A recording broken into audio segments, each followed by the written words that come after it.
Bienvenidos al programa de hoy. En esta ocasión vamos a hablar sobre una de las secciones de la Biblia impresionantes y fascinantes como es el Pentateuco. Y para desarrollar la tertulia, el programa de hoy, está César Gómez y Hugo Melvin Aldana, decano académico de la UPL y profesor de griego y de Biblia de la UPL. Qué honor poder estar aquí de nuevo, doctor Saldívar y profesor César, para poder introducir esta primera clase. Sí, es un gusto estar con ustedes en esta ocasión.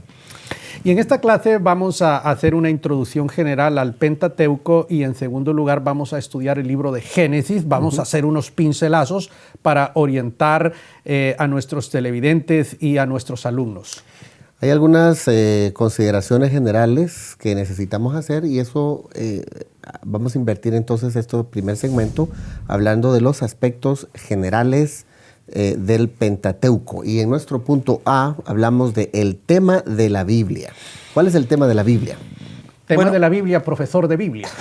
Bueno, el tema central de la Biblia es la relación de Dios con el ser humano y su plan o su agenda para redimir al ser humano de la condición pecaminosa.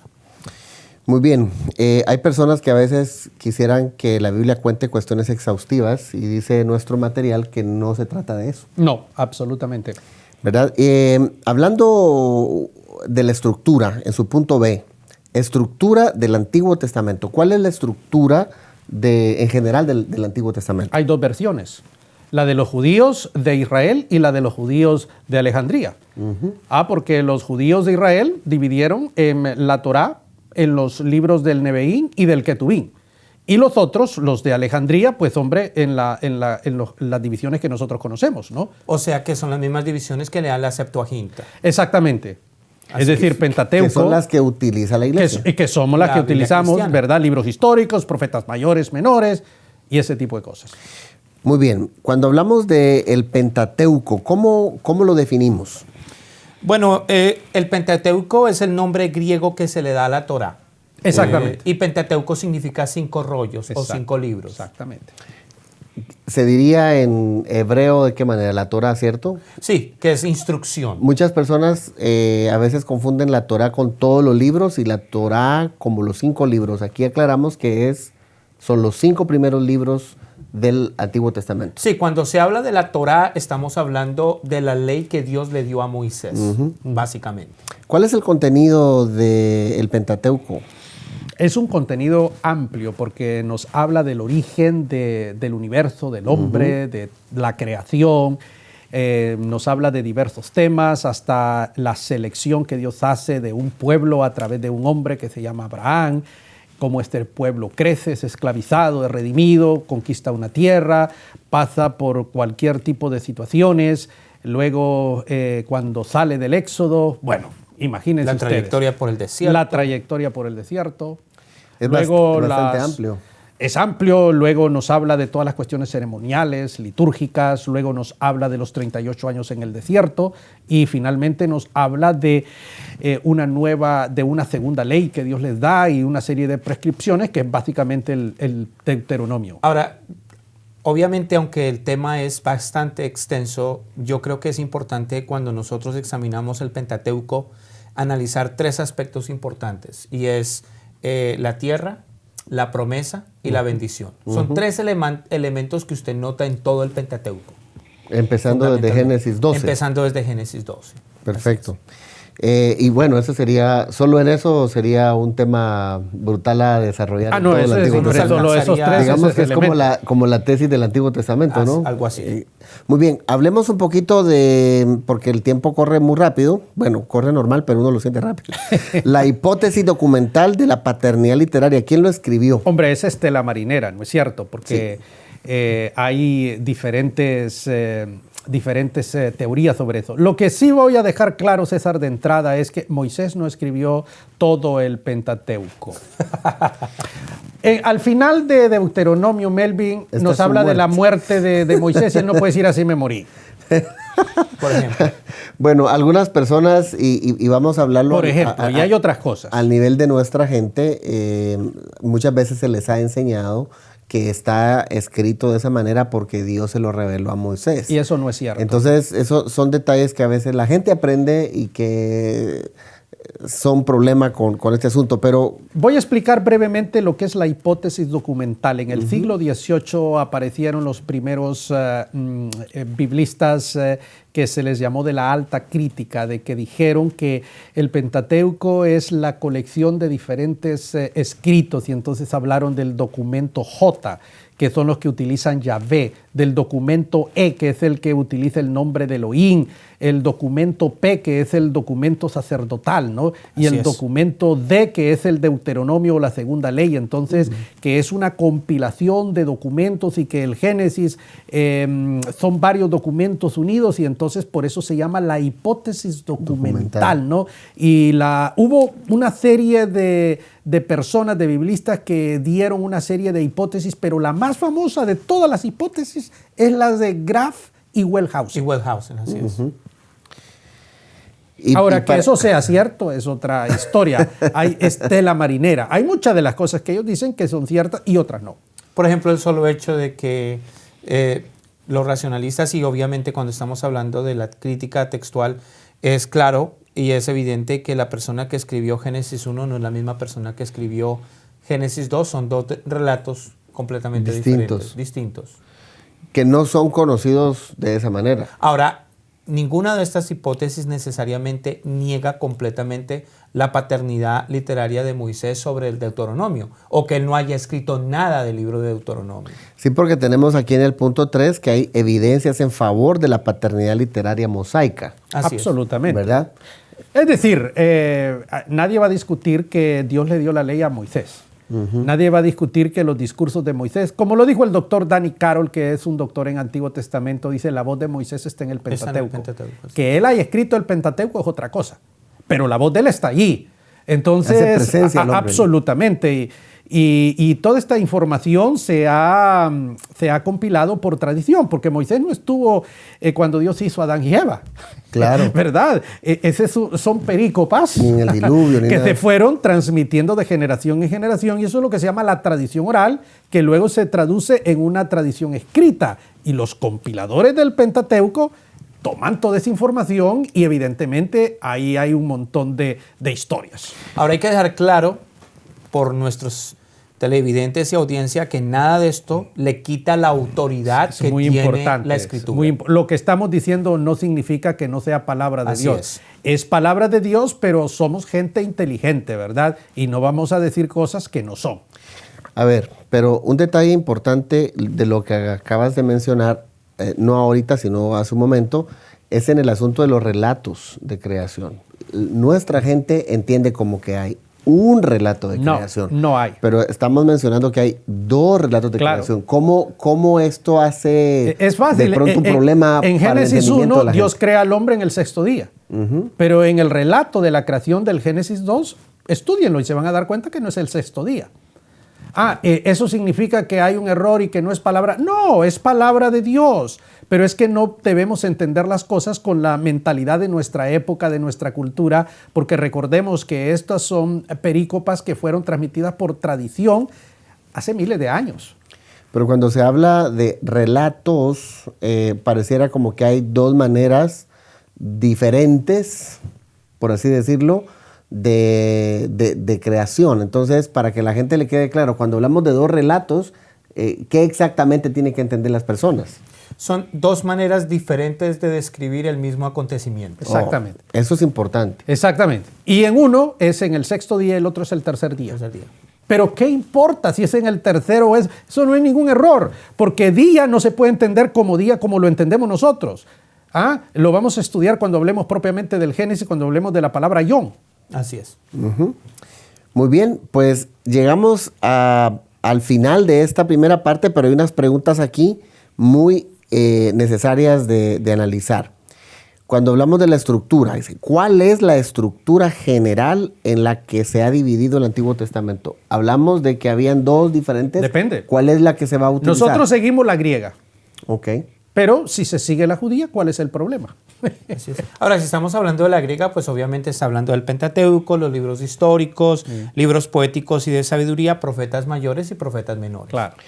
Lo que acaba de decir, doctor, algunas personas cuando oyen que es de la Septuaginta y que es de la griega, a veces se tiene como cierta aberración por cuestiones que vienen de griega y del mundo Septuaginta griego. es la misma cosa. No, de acuerdo, pero en la otra postura de la judía, ¿no debe tener la gente ningún problema en usar una estructura o la otra estructura? Bueno, ya esa es una cuestión de canon, porque es que los judíos de Israel no aceptaron algunos libros que los judíos de Alejandría sí aceptaron, que son los libros que erróneamente llamamos apócrifos. Apócrifos. Pero en realidad lo correcto es deuterocanónicos. Eso es lo correcto, segundo canon.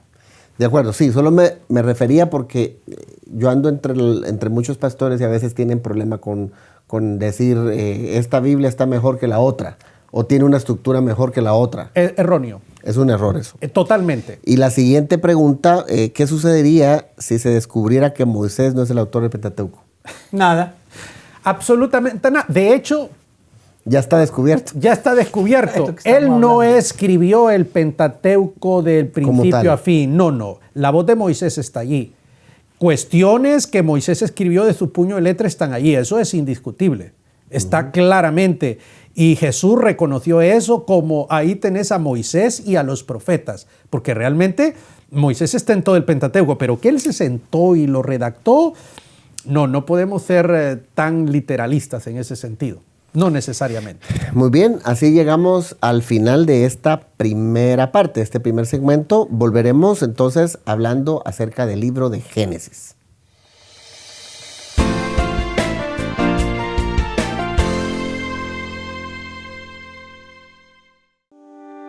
Liderazgo Empresarial es el nuevo diplomado de Universidad para Líderes, diseñado para emprendedores, hombres y mujeres que cambian paradigmas, que miran al futuro, líderes con una nueva mentalidad, con estrategia, que trabajan en equipo. Si tú eres esa persona, debes inscribirte ya en el Diplomado en Liderazgo Empresarial, el diplomado que potenciará tu vocación. Para más información, escríbenos a información@universidadparalíderes.com o llámanos al 904-415-3464.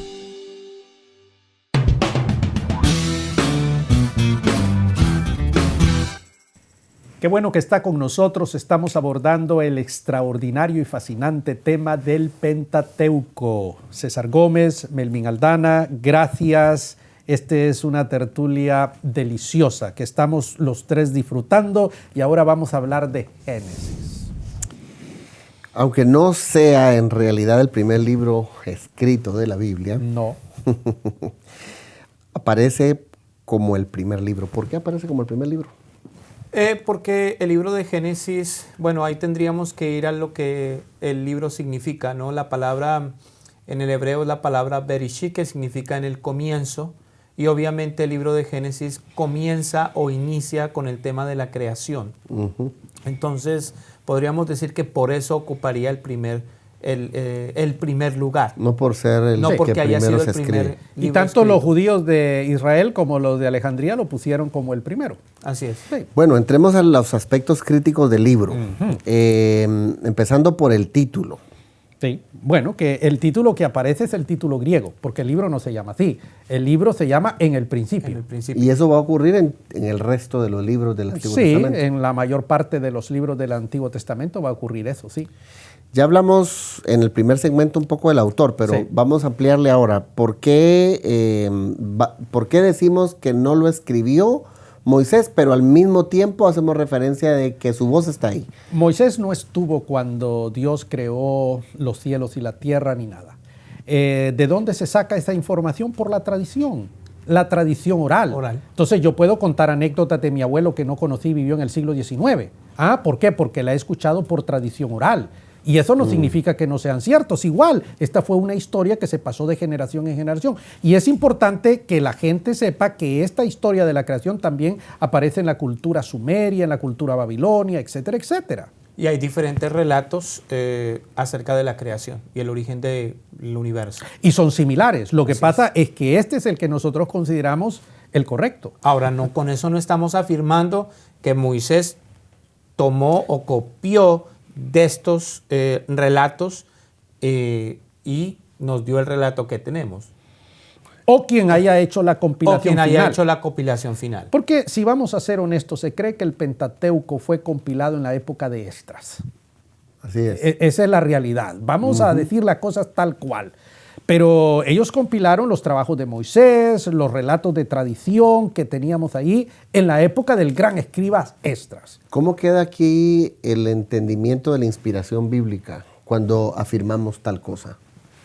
No, para nada, porque aquí no se está cuestionando el hecho de que la Biblia no haya sido inspirada o la Escritura no haya sido inspirada. Pero cuando se habla de inspiración, generalmente entre nuestro pueblo, se entiende que el Espíritu Santo hizo un soplo directo, en este caso a Moisés, y él lo escribió y lo recibió. Ahora nosotros estamos hablando de tradición oral. No se puede entender de esa manera. Yo sé que esto va a causar algunos problemas, pero... Sí, lo pregunto porque es que estamos diciendo ahí. Tenemos que ser completamente correctos en todo esto. La Biblia es palabra de Dios y nosotros lo creemos, pero hay cosas que no son. Y entonces, porque nos la dijeron, y nosotros vamos a seguir repitiendo las cosas que nos dijeron, pero no son. Ha sido enseñada así, doctor, por muchos lugares, por muchas escuelas, y aún a veces en alta academia se defienden ese tipo de posturas. Por eso yo le recomiendo el próximo libro mío que va a salir, ¿no? Porque ahí está científicamente expuesto toda una serie de cosas, con un montón de cuestiones mitológicas que se nos enseñaron, pero que no necesariamente. Recordemos en la historia no solamente los temas bíblicos. Históricamente se dijo y se repitió y por eso la gente creyó cosas como que la Tierra era el centro de la galaxia, del universo, que la Tierra era plana. Y solo porque se nos enseñó así y alguien dijo lo contrario, es que esa persona estaba equivocada. Ese es un argumento, pero científicamente se puede probar que el Pentateuco es un trabajo de redactores de la época de Esdras. Eso se puede probar sin problema, pero no deja de ser un libro inspirado. Es inspirado, es palabra de Dios y podemos predicarla y enseñarla con confianza. Absolutamente, pero estoy pensando en algunas iglesias que tienen en sus esquemas doctrinales el concepto de inspiración. Todo depende del concepto que manejen. Exactamente, cómo podemos conciliarles de una manera porque nuestras clases están llegando a todos lados. Absolutamente. Sí. ¿Cómo lo conciliamos? Bueno, es que todo depende del concepto de inspiración que cada individuo, o en este caso, congregación u organización eclesiástica maneje. Entonces, desafortunadamente... Si pasara uno o tuviesen uno que fuera como contrario al nuestro, ¿cómo lo conciliamos? Mire, es bien sencillo. Es que en el nuevo libro mío expongo y redefino, y ustedes recuerdan eso, el tema de inspiración. Quien decide la inspiración son los que deciden el canon, punto. Es cierto. Es que no nos vamos a engañar, ¿verdad? Es la iglesia la que dijo, este es y este no es. Entonces, por ejemplo, uno de los libros que se leía en el Nuevo Testamento era El Pastor de Hermas. Y no está. Y la iglesia dijo, no, este no es. Entonces, ¿quién decide? Pablo no sabía que estaba escribiendo nada inspirado. Es la iglesia la que decidió. Y además Pablo escribió otras cartas que la iglesia dijo, esto no es. Entonces, al final, los autores, los redactores, no son los que dicen. Recordemos que los ortodoxos, los cristianos ortodoxos, tienen un canon diferente al católico romano. Los católicos romanos tienen un canon del Antiguo Testamento diferente al de los protestantes. Es decir, hay 3 cánones diferentes del Antiguo Testamento. ¿Por qué? Porque es la iglesia la que dice esto es inspirado y esto no es inspirado. Eso es bien sencillo. Ahora, claro, cada grupo va a decir estos son los verdaderos. Este es. Claro, pero mi punto en este sentido, para pasar a lo siguiente, solamente estoy pensando en esos líderes y en esos pastores que algunas veces hemos conversado de temas de estos. Solamente el eslabón para decir, bueno, usted tiene este concepto de inspiración, pero no lo quiero decepcionar. La Biblia no vino como usted piensa que vino, o como le han enseñado. Eso es otra cosa. ¿Verdad? Sino hay toda una historia, toda una tradición de cómo se ha recibido. Sí, así es. Y usted necesita entenderlo y saberlo. Necesita estudiarlo. Que no bajó Reni Valera 60 a su casa, a su iglesia, claro, sino que ha venido de otra manera. Absolutamente, así es. Muy bien, en el punto B es el Dios de la creación, en el capítulo 1, la creación misma.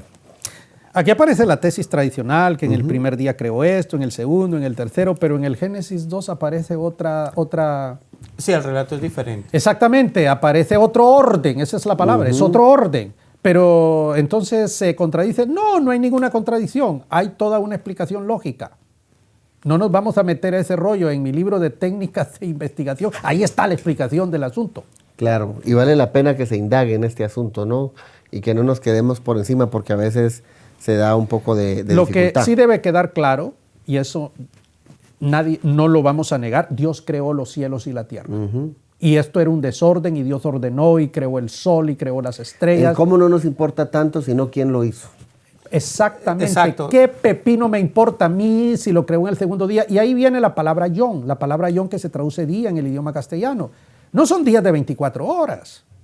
Entonces, pueden ser eras geológicas o puede ser esto, períodos. ¿Qué importa? Así es. ¿Verdad? No se puede entender y eso tenemos que tenerlo bien claro, ¿verdad? La palabra yom, que se traduce día, no son de 24 horas necesariamente. No es el día que conocemos. No. Ahora, es importante entender que lo que nosotros estamos hablando de ninguna manera contradice la teología del Antiguo Testamento. No. O sea, el mensaje teológico es bien claro. Sí. Y entonces el objetivo del libro de Génesis es presentar a Dios como el creador del universo.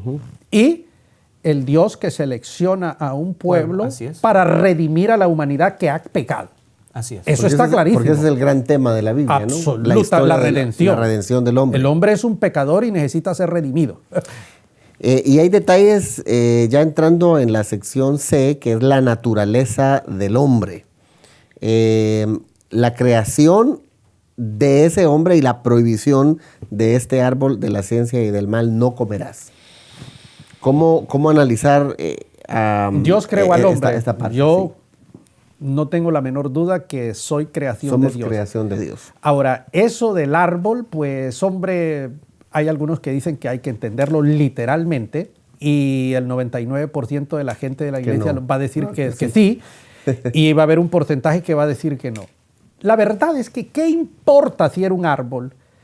Eso no importa. Lo que importa es que el hombre desobedeció y transgredió y entró una naturaleza de pecado y que eso ha llevado al hombre a un desastre completo que necesita ser redimido y perdonado y necesita arrepentirse. Eso es. Pero la cuestión literal y que la serpiente y todo eso... No les importa si hablaba o no hablaba. Eso no importa. Hay que centrarse al mensaje, hay que ir ahí donde tenemos que ir. El hombre es un pecador. Que básicamente cuando uno analiza, por ejemplo, aunque no entra dentro del tema de lo que estamos hablando, pero por ejemplo cuando el apóstol Pablo desarrolla en el libro de Romanos la teología del pecado, él se centra precisamente en el mensaje teológico del libro de Génesis. Absolutamente. La caída del hombre y la entrada del pecado a la tierra y obviamente y el efecto del pecado sobre la raza humana. El gran problema, Melvin, de este asunto es que la palabra de Dios se nos da envuelta en un ropaje cultural que no tiene nada que ver con nosotros. Entonces, el gran problema nuestro ahora, y de los pastores que tú mencionaste o de quien sea, es que trata de ver la Biblia con los ojos de la cultura nuestra. Muy anacrónico. Por favor, esto nos viene envuelto en una cultura que no tiene nada que ver, donde se utilizaban figuras de lenguaje, metáforas, alegorías, historias, parábolas, que son metodologías, pedagogías diferentes, y entonces venir a interpretar esta cuestión así literalmente es ser poco serio, ¿verdad? Entonces tenemos que entender eso.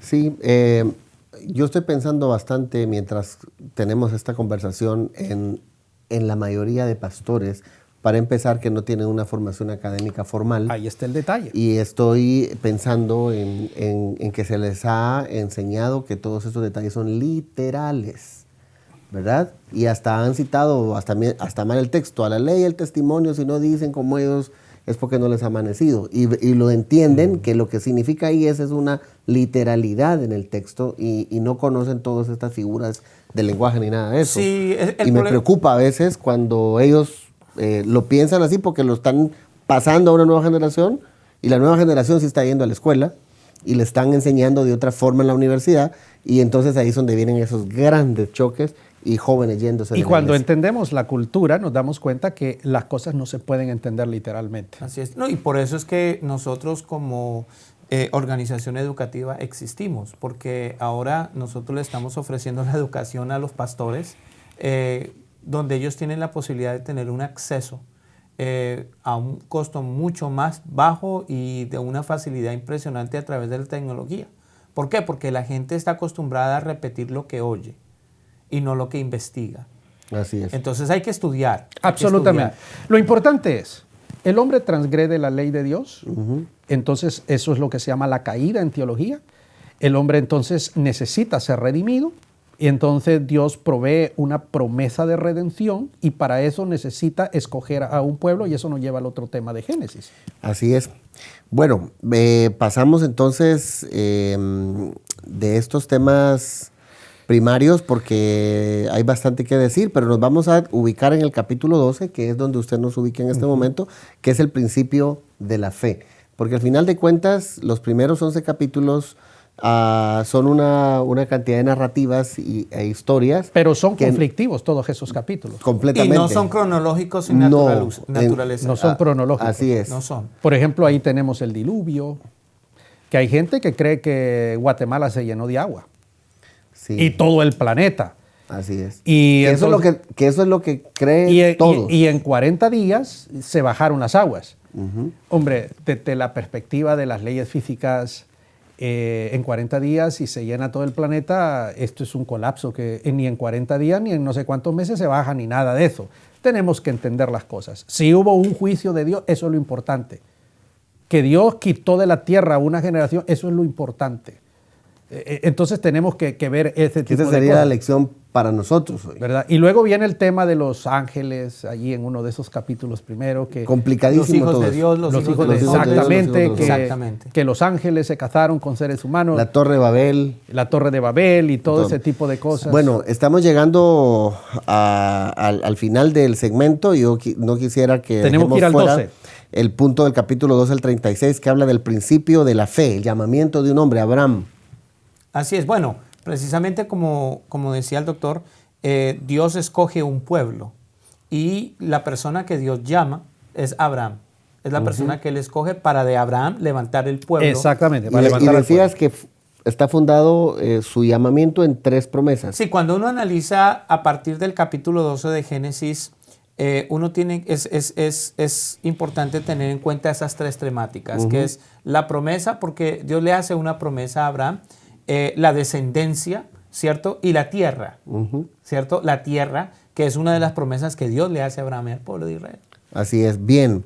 Y llegando al final del libro, ya en el inciso F, nos damos cuenta que hay 2 que se cumplieron completamente, los hace nación y les da la tierra, y queda una pendiente, ¿no? Que ya se ve en el Nuevo Testamento con el nacimiento de Jesús, como nosotros lo entendemos. Pero habla del principio del cautiverio, del capítulo 37 al 50, que es el final. ¿A qué se refiere ese cautiverio? Básicamente, cuando Dios levanta el pueblo, en realidad era una familia. Esa es la verdad, ¿no? Los descendientes de Abraham. Pues uno de los descendientes, uno de los nietos, José, es el que migra a Egipto, porque ahí es donde el pueblo se va a constituir pueblo de Dios. Así es. Ahí es donde se constituye y de ahí Dios lo saca con potencia para mostrarle a las naciones de aquella época que estaban alrededor que ese era el pueblo que él había escogido.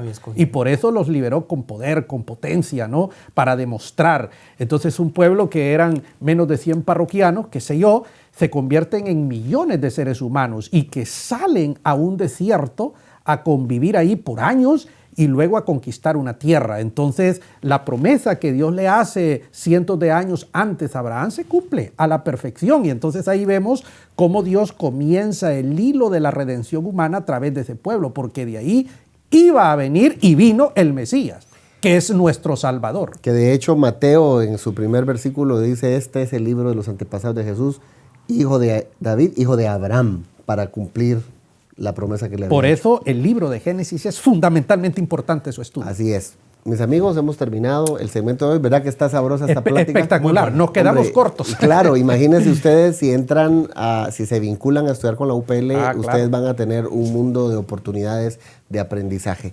Muchas gracias, Dios los bendiga y los esperamos. Inscríbanse ya. Pentateuco es esta clase. Bendiciones.